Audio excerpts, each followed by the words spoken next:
tarde, pessoal. Meu nome é Victor, esse aí sou eu, né?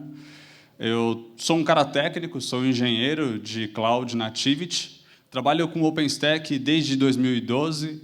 Comecei a trabalhar com a Release Havana, depois fui seguindo aí.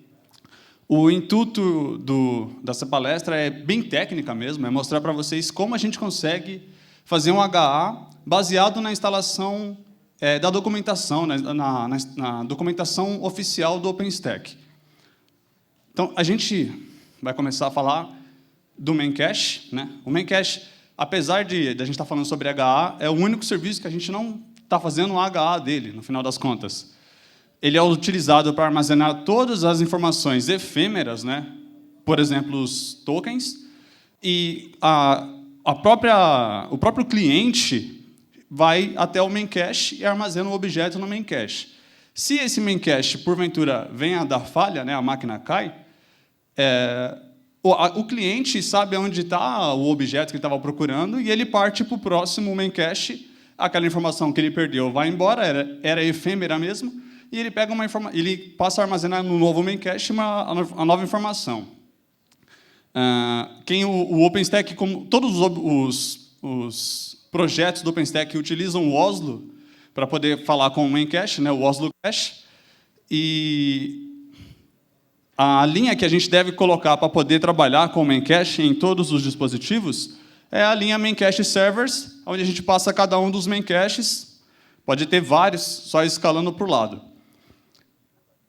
Uma coisa interessante de usar o Memcache em H é quando a gente está trabalhando com mais de nova VNC, nova console, na verdade, e quando você tem os dois novas consoles, você vai ter lá a porta 6080 e você vai distribuir ela, né? Vai fazer o balanceamento dela. Uma hora que você faz a requisição e essa requisição cai em um dos dois nova consoles, ele vai fazer um token, ele vai pedir um token para o Keystone e vai te passar uma URL com o endereço completo, com o token, para você poder acessar aquela instância, via VNC.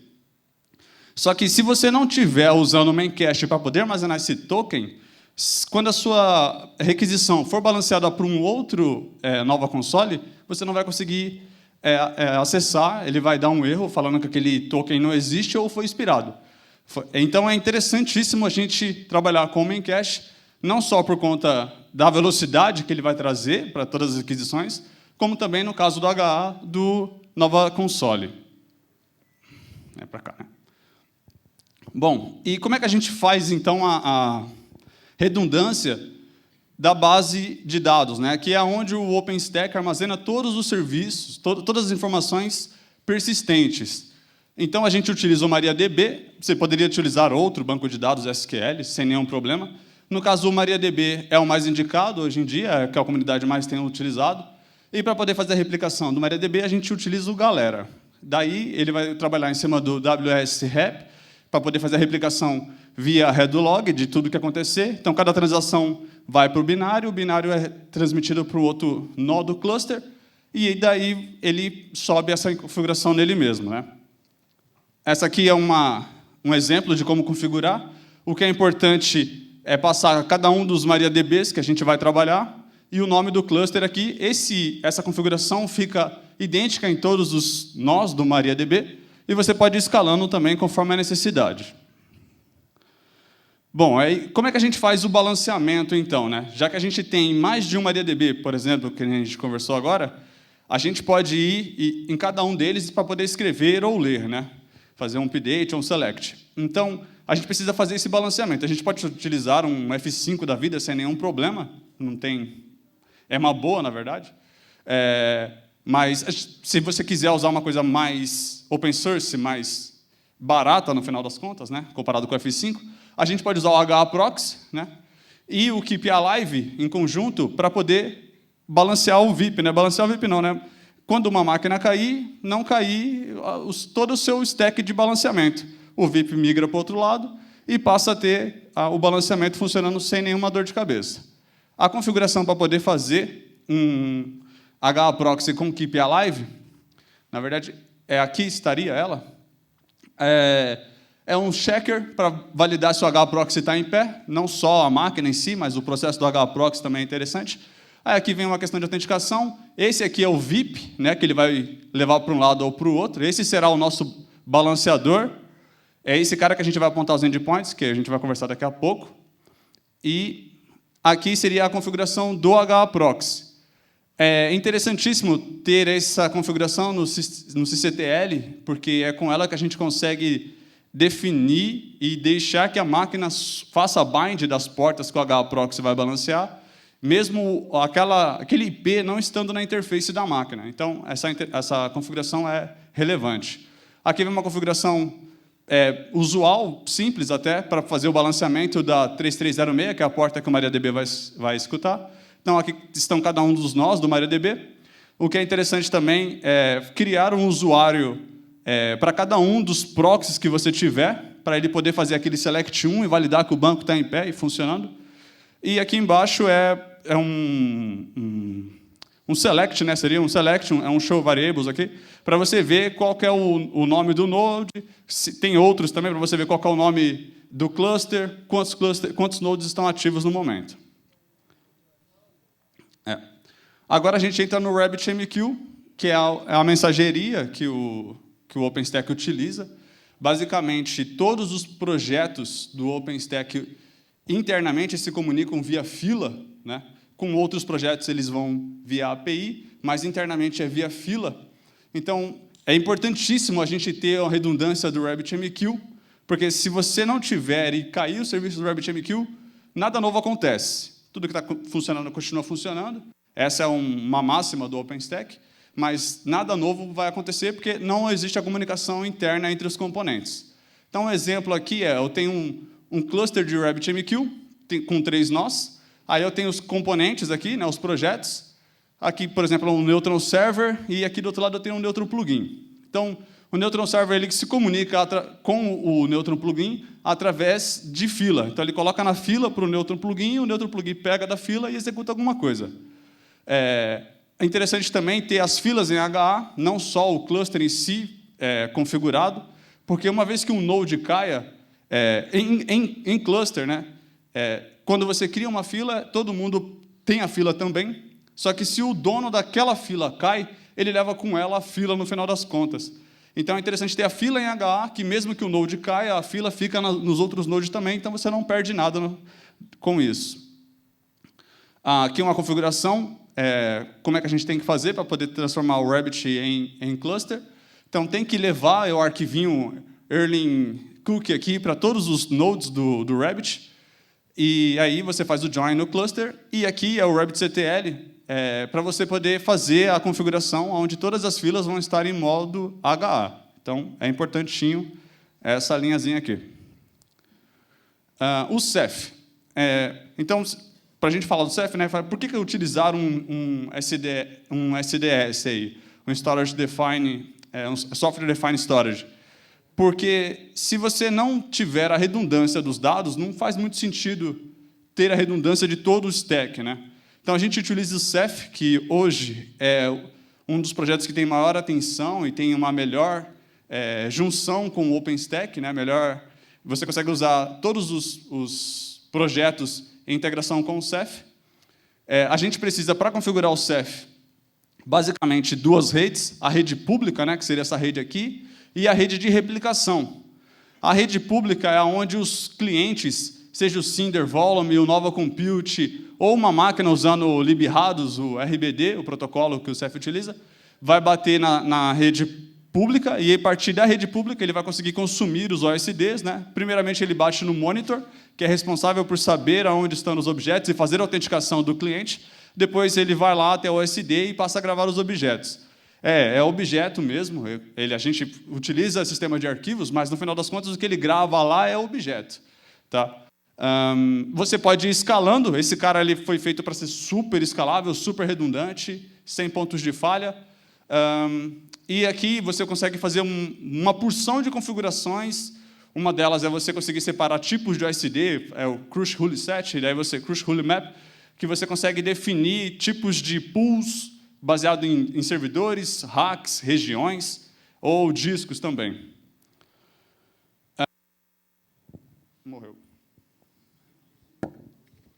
Morreu não. Aqui é a configuração, como é que a gente faz um novo Ceph, né, um novo cluster de Ceph. Aqui eu defino qual que é a rede privada, a rede de replicação, né, privada, né, rede de replicação, e aqui eu defino qual que é a rede pública que ele vai utilizar. Aqui tem mais configurações que a gente poderia fazer, adicionando mais nodes, adicionando mais monitors. Depois disso, dessa configuração, desse comando, aqui entra a criação das pools que a gente vai utilizar, e aqui a gente seta as permissões que cada usuário aqui, né, cada cliente vai ter em cima de cada uma das pools. Né? No caso da pool Glance, o cliente nova tem em cima das pool novas, Cinder e pool Glance, e assim vai. Aí entra o Keystone. Né? Esse é o principal serviço do OpenStack, basicamente sem ele não dá para fazer nada. A gente vai balancear ele em 3 nodes aqui. Como é que a gente balanceia? Usando aquele HAProxy, aquele keepalive que a gente viu anteriormente. Então, a requisição vai vir via API aqui, né, vai bater no load balancer, que vai distribuir entre os 3 keystones que estão batendo no mesmo banco de dados, sendo balanceado aqui.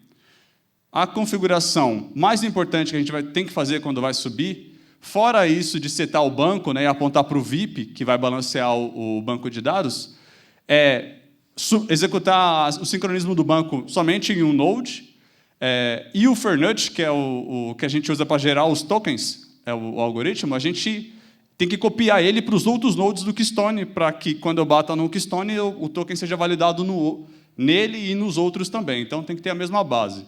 E o que é mais importante é você setar o endpoint no VIP, que é o HAProxy lá. Então, de vez a gente setar o VIP na própria máquina, o endpoint na própria máquina, o endpoint é a porta de entrada, na verdade é o URI daquele projeto, daquele stack, a gente tem que apontar para o VIP, que esse cara vai passar a controlar, vai fazer o balanceamento de todas as requisições. E aqui seria aquele export que a gente dá para poder utilizar aquele famoso Keystone Admin RC, que a gente utiliza para poder gerenciar todo o OpenStack. Essas aqui são as configurações lá no HAProxy, para balancear a porta 5000, a porta pública, e a porta 35357, que é a porta de administração. E agora o Glance. Bom, o Glance, da mesma forma, a gente vai bater na API do Glance, na 9292, a porta que ele escuta, e a gente vai ter 3 Glances aqui. Os Glances têm que olhar o mesmo back-end para poder ter as mesmas imagens. Então, quando eu gravar uma imagem nesse cara aqui, ele vai falar para o banco de dados que está sendo balanceado, que ele gravou a imagem, e ele vai gravar no Ceph, armazenar ela definitivamente no Ceph. Então, o próximo cara, quando for lançar uma instância ou fazer o download dessa imagem, ele pode bater em qualquer outro Glance, que ele está olhando o mesmo banco de dados, e ele também está olhando a mesma persistência. Então, a gente vai conseguir ter a redundância. Aqui, no caso, não tem um outro componente. Eu não coloquei os desenhos de cada um dos componentes, né, mas a gente também tem um Glance Registry, que eu escuto na 9191, e, por padrão, ele procura o 9191 na mesma máquina que ele está. As configurações que tem que se fazer para o Glance poder trabalhar em HA, da mesma maneira, o endpoint do Glance tem que apontar lá para o VIP, os bancos de dados para o Glance API e para o Glance Registry tem que apontar para o VIP, e a configuração para o Glance bater lá no Keystone também tem que apontar para o VIP. Então, basicamente, tudo passa o VIP é o mais importante aqui na comunicação entre os componentes.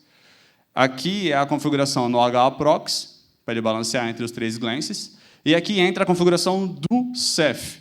Então, a gente precisa copiar o arquivo de configuração do Ceph, que é nele que vai estar informando para a gente aonde estão os Ceph Monitors e se ele trabalha com autenticação.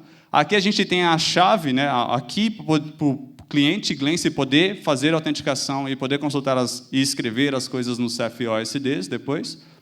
E aqui a gente passa algumas configurações falando qual que é o store que ele está trabalhando, qual que é a pool e qual que é o arquivo que ele precisa ler para poder fazer a autenticação no Ceph. O Nova. O Nova ele tem mais componentes do que a gente está aqui.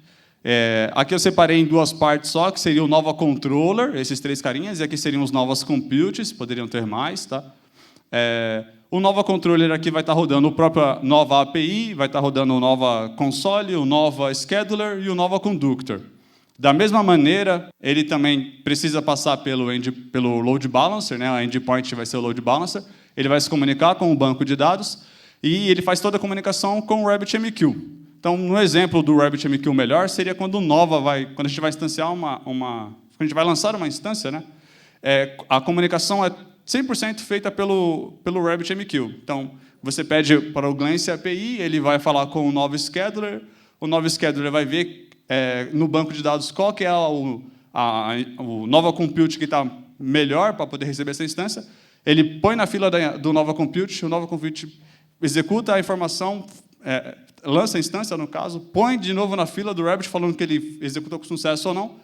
Daí ele vai e manda para a fila do Nova Conductor, que esse armazena no banco, aí começa tudo de novo. Então, o RabbitMQ é de extrema importância, o Nova Compute pega do Nova API, do Nova Scheduler, né, no final das contas, via enfileiramento, e os Novas Compute são os responsáveis por falar com os Cephs, né? Não é o Nova Controller que fala com o Ceph, é somente o Nova Compute, só nele que fica a configuração. A configuração necessária para poder fazer o HA do Nova Controller aqui, né, seria os VIPs, da mesma maneira, apontando, o endpoint apontando para o VIP, banco de dados, de novo, a mesma coisa.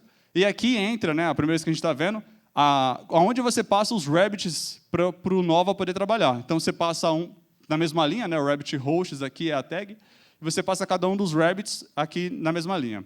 Também é importante falar que o Nova tem que trabalhar com a HA nas filas, né? É interessante. E aqui são os tokens. Outra coisa interessante e necessária é falar aonde vai escutar, aonde ele vai mandar as requisições do Nova Console. Então, quando você usar o Horizon ou pedir lá um get VNC Console via CLI, ele vai te passar o URL com esse endereço aqui, vipOSD.com. Aqui é para configuração com Neutron. E, só lembrando de novo, você precisa executar somente uma vez o sincronismo entre o Nova e o banco de dados para ele poder criar todas as tabelas na database do Nova. Aqui são as configurações do HAProxy, né? A 8774 que vai escutar a API, 8775 metadata e a 6080 para o no VNC. Aqui são as configurações no Nova Compute, né? Então, se repete tudo, basicamente, nada de novo. A única diferença é aqui a base URL, que a gente aponta lá para o VIP, na 6080. E aqui é a configuração para o Nova Compute poder falar com o Ceph. Esses 6 minutos que eu estou atrasado já? Passei o tempo? Bom, aqui a gente vai passar para o Ceph, para o arquivo de configuração do Ceph dentro do Nova Compute, algumas coisas para ele trabalhar com cache e algumas outras coisas. Aqui, essa configuração é para a gente colocar um secret dentro do libvirt para ele poder validar as imagens que ele vai utilizar, que vem do Ceph, né? Vem via RBD, o protocolo RBD, que eu vou mostrar para vocês já já. Aqui a gente seta o secret, aqui a gente pega o arquivo de configuração aqui lá do Nova, para ele poder autenticar, e a gente, aqui é para a gente poder setar dentro do Virch. A gente pega somente aqui, não a configuração, qual que é o cliente, qual que é aqui, que vem num outro formato. Então, pega somente aqui e a gente vai usar ela para poder fazer setar o secret dentro do Virch, dentro do libvirt. Aqui a gente está pegando para o Nova agora poder falar com o Ceph. Então, a gente pega o arquivo de configuração do Ceph e pega o arquivo de keyring do cliente Nova lá do Ceph, as configurações dentro do libvirt do Nova Compute para ele poder falar com o libvirt. Ele vai trabalhar com RBD, qualquer pool que ele trabalhando, o arquivo de configuração. Aquele secret que a gente colocou lá, a gente tem que setar aqui também, que ele vai fazer a dupla checagem aí, tanto o libvirt checando, quanto o Nova checando com o libvirt. E aqui embaixo é para o libvirt, essa aqui é uma configuração para a gente trabalhar com o live migration ou um evacuate, né, caso necessário, do compute node, que aí ele vai passar a memória de uma instância para um outro compute node, vai passar via libvirt aqui, via TCP. Sem autenticação, né? Só para exemplo aqui. Aqui é um exemplo de uma instância com um disco vindo do Ceph. Então, de vez o disco dessa instância está na barriga do compute node, esse disco está vindo via RBD, o protocolo que o Ceph utiliza, ele está vindo lá do Ceph. Então, aqui tem informação para a gente, né, que é um disco do tipo de rede. Aqui é aquela chave que a gente está utilizando, para poder que a gente injetou lá no libvirt. E aqui estão os endereços dos Ceph's monitors, que é onde ele vai bater para fazer a autenticação, e depois ele vai falar com os OASDs. O Cinder. O Cinder gerencia volumes, né? Todo mundo sabe. Ele também, o endpoint dele também vai bater aqui no load balancer. O Cinder, aqui seria o Cinder Scheduler e o Cinder API, e aqui é o Cinder Volume, né? Então, o Cinder Volume fala com o Ceph, não é o Cinder API nem o Scheduler, somente o Volume. O Volume também fala com o banco para ele poder escrever, persistir se ele fez tudo bonitinho ou não, né? Quais são os volumes que ele está gerenciando. Ele também fala com o banco de dados, ambos falam com o banco de dados aqui, né? E o Cinder, quando ele recebe uma requisição via API, ele vai passar via fila para o Cinder Volume, o Cinder Scheduler vai passar via fila para o Cinder Volume, o que ele tem que fazer. Nesse caso aqui, a gente não precisa fazer uma gerência de quantos Cinder Volumes a gente tem, ativo ou passivo. Pode ser ativo, pelo fato de a gente estar trabalhando com uma mesma base de dados e com o mesmo back-end. Então, o que acontece é que quando o Cinder Scheduler coloca na fila para o Cinder Volume fazer alguma ação, criar um volume ou atachar um volume, ele está falando com o mesmo cara aqui. Na configuração, a gente vai ver que é muito importante colocar onde eu coloquei. O importante é a gente definir o mesmo nome para todos os Ceph's, todos os Cinders Volumes. Eu acabei perdendo onde eu deixei. Aqui, desculpa. Host, aqui. Ó. The full host, o nome do host vai ser Cluster Cinder Volume. Desculpa. Então, essa tag aqui vai fazer com que todos esses três, no caso aqui, 3 Cinder Volumes sejam o mesmo para o OpenStack. Então, quando cair uma requisição aqui na fila, esse cara aqui, pode ser ele ou outro, né, ele vai pegar a requisição e vai executar. Ele vai armazenar no banco que executou e está feito. Quando chegar uma outra requisição, esse outro cara aqui pode pegar, ele executa e está feito. Então, independente se tem 3, 10, 20, todos eles vão se comportar como se fossem um só. Então, cada um pega a requisição por vez. Bom, aqui são as configurações, né? Agora sim. O VIP, a gente tem 2 versões da API do Cinder, né? Então a gente tem que fazer 2 vezes aqui o público, internal e admin, uma para V1, uma para V2, todos apontando para o VIP. Essa configuração é importante para o Cinder poder bater no Glance e poder criar um volume a partir de uma imagem, né? Vou mostrar um exemplo daqui a pouco. Opa. Aqui o Rabbit de novo, para trabalhar com HA, para bater no Keystone, e de novo, você só deve executar esse comando em uma única vez, em qualquer um dos nodes, mas uma única vez. Aqui é a configuração que tem que colocar no HA Proxy, para ele poder balancear 8776. E essa daqui é a configuração do Cinder Volume, que eu tinha falado. Vou correr, então. Bom, a configuração do Cinder Volume. O que é importante notar é o que eu tinha falado para vocês quase agora, o nome do host tem que ser o mesmo, aqui é o back-end que ele vai utilizar, a configuração do back-end é essa daqui, então aqui a gente fala qual que é o protocolo que ele vai, qual que é o driver que ele vai utilizar, que vai ser o Cinder Volume Drivers RBD Driver, qual que é o arquivo de configuração, qual que é a pool, a secret também vem aqui, porque se a gente precisar lançar uma instância a partir de um volume, você precisa setar essa secret aqui também. E o Ceph Vols aqui é quando a gente, Volume Backend, quando a gente vai fazer vários types para fazer vários backends diferentes dentro do Cinder. Passou muito. Bom, aqui é um dump XML de uma instância com um disco. Cadê? Esse aqui é um disco adicional, não é uma instância a partir do disco. É disco adicional porque ele é um VDB. Se fosse VDA, seria uma instância foi lançada a partir do volume. Aqui, de novo, é o Ceph, né, onde ele está, de onde vem esse disco. E aqui, para ele poder atachar lá dentro do libvirt. Bom, o Neutron. Ele é mais complexo, né? O Neutron é o componente mais complexo que a gente tem dentro do OpenStack. Basicamente, a API também fala com o Neutron, tanto o Nova Controller quanto o Nova Compute falam via API com o Neutron. O Neutron fala com os Neutrons plugins através das filas. A gente precisa ter as redes do Nova Compute na mesma rede do Neutron, né? No caso, a vermelha aqui seria uma rede VXLAN, rede de túnel, né? E é onde ele vai fechar os túneis de cada um dos tenants, e a rede verdinha aqui é uma rede flat, para a gente poder falar com o mundo lá fora, poder colocar o IP na instância direto de uma rede externa. A configuração para poder trabalhar com HA no Neutron importante são essas duas linhas aqui, onde a gente vai falar com que os routers serão HA. Então, o que eu quero mostrar para vocês, o resto aqui a gente já viu várias vezes, né? Mas o que eu quero mostrar para vocês é isso daqui. Aqui a gente tem um router no Neutron 1. Esse router aqui, o ID dele é este, né? Aqui a gente tem uma interface que ele sobe um keep alive, onde ele fica checando se esse router está em pé ou não.